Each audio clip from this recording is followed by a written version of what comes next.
Welcome back to the Deep Dive. Today, we're taking a really unflinching look at a case that it just exposes the calculated nature of ideologically motivated crime. Yeah, this one is. It's something else. We're diving into the disappearance of two teenagers, 13-year-old Alan Fisher and his 15-year-old sister, Rochelle. They vanished from their home in Montague, Idaho, back in June of 2025. And if you're thinking this is a standard missing persons report, you really need to adjust your thinking right now. How so? Well, the source material we're working from, which is a detailed forensic investigative report, it doesn't even treat this as a mystery. It frames the entire event as a textbook extraction operation. Executed by the Fundamentalist Church of Jesus Christ of Latter-day Saints, the FLDS. Exactly. That distinction, extraction operation, that's crucial. It takes us way beyond a simple runaway scenario. The report is built around this concept of a theological retrieval. What does that actually mean for the people carrying this out? It tells you everything. It tells you about their mindset, their complete lack of any legal or moral hesitation. The entire FLDS structure is built on this doctrine. Yeah. It's called the Doctrine of Priesthood Ownership. Okay. So because the children's mother, Elizabeth Roundy, was exiled from the church back in 2020, the FLDS believes she has, and I mean this, zero legitimate authority over her own kids. So in their eyes, they aren't kidnappers. Not at all. They see it as a divine rescue mission. Yeah. Alan and Rochelle aren't kids with rights. They're theological assets. Assets that were being held by an apostate. Precisely. So removing them isn't a crime to them. It's a righteous act. Yeah. It's a necessary step to, save their souls. Yeah. And that doctrine is the shield that lets the whole criminal network operate. That sets a chilling stage for a very organized operation. Let's get into the mechanics of it. The extraction itself on June 22nd, 2025. The circumstances, they sound so normal. And they were designed to be. The whole operation depended on exploiting a very calculated window of opportunity. It starts at about 6:00 p.m. The mother, Elizabeth, she leaves to go to a family Bible study. Right. And that provides the time isolation that they needed. And then the kids themselves provide the spatial isolation. They do. They ask for permission to leave the main house and go to this detached shop on the property. Just to use the internet to watch videos, it sounds so innocent. Completely. The report is clear.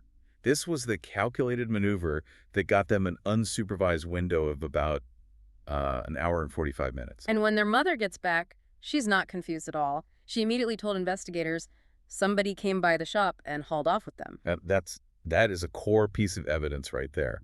The report confirms no forced entry, no signs of a struggle. That is a hallmark of these FLDS retrievals. They don't need to break down doors. They don't.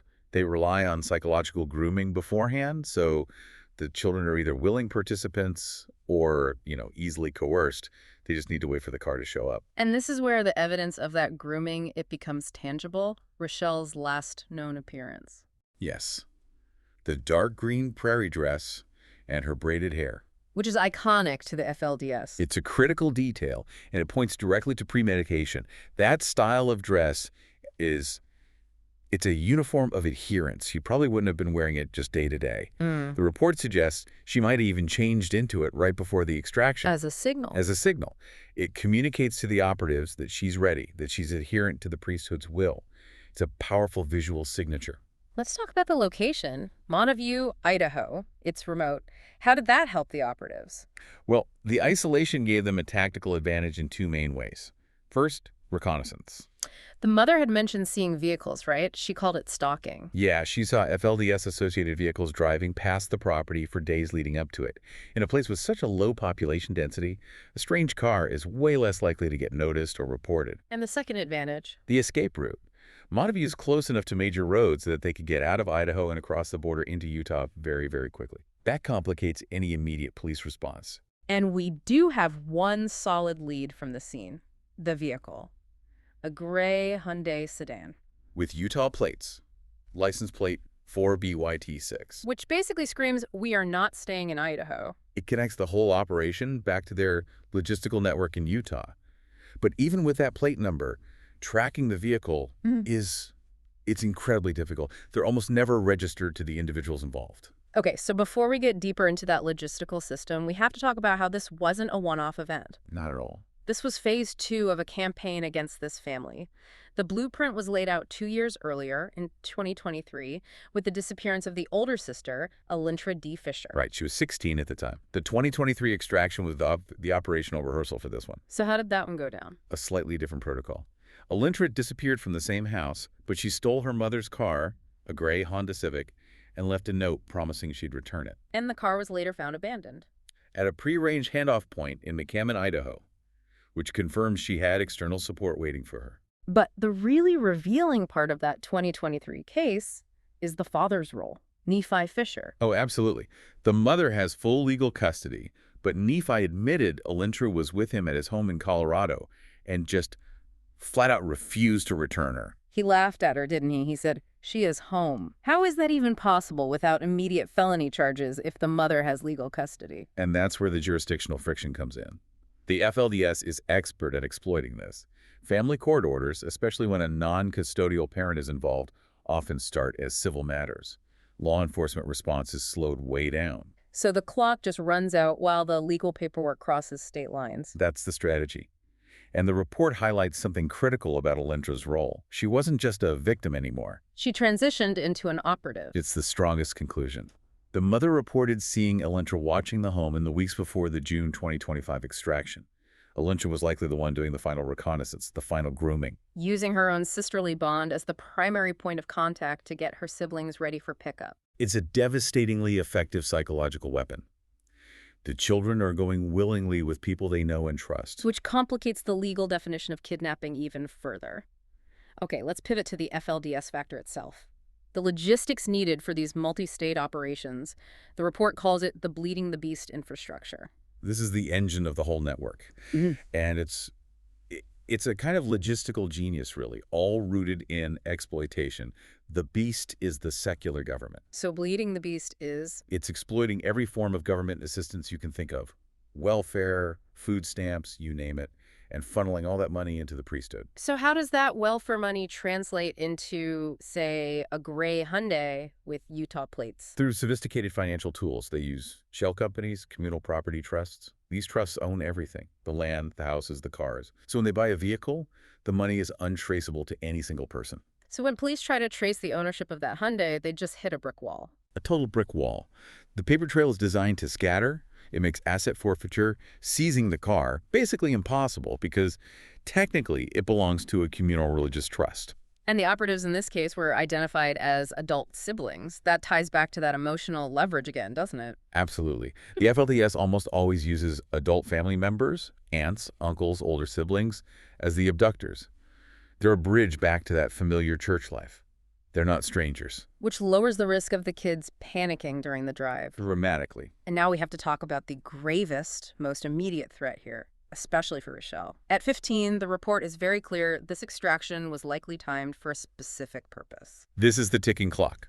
Rochelle has just entered the age window where FLDS girls are historically assigned into forced marriages with significantly older men. For the purpose of bearing children. Yes. The report calls her recovery a time-sensitive imperative to prevent what it terms irreversible trauma and, frankly, sexual slavery. That's how federal law sees forced marriage with a minor. And for Alan, who is 13, what's the risk for him? We hear the term lost boy a lot. Well, if he stays, he faces years of intense unpaid labor exploitation in one of the FLDS businesses. But once he hits his late teens, if he shows any sign of questioning authority, or even just becomes competition for the older men, they cast him out. They cast him out onto the streets with no education, no money, no skills for the outside world. It's a system designed to eliminate male competition. So let's look at the obstacles to recovery. With such a highly organized network, why couldn't law enforcement intercept them while they were still in Idaho? The initial response had a critical delay. The extraction happened Sunday evening. The Amber Alert wasn't issued by Idaho State Police until nearly 24 hours later, on Monday. 24 hours. The report says the drive from Montview to the Utah border is less than 2 hours. So by the time the public was even alerted to look for them, the extraction team had a 22-hour head start. They were long gone, already hidden in their network across state lines. The window was missed. Now, the Uvalde Foundation for Kids, they launched a huge search, but they suspended ground operations after just 2 weeks. Why? Because new intelligence came in. It indicated the teens were no longer dynamic. They weren't moving around anymore. They were static. Hidden in a single location. Exactly. And at that point, a public search is useless. The whole operation shifts to intelligence gathering. And where does that intelligence suggest they're being hidden? The strategy has evolved. They're moving away from the big monitored compounds like Short Creek. The probable locations now are places like Mendon, Utah, and Trenton, Utah. Smaller, unassuming rural towns. Right. They're using a dispersed network model.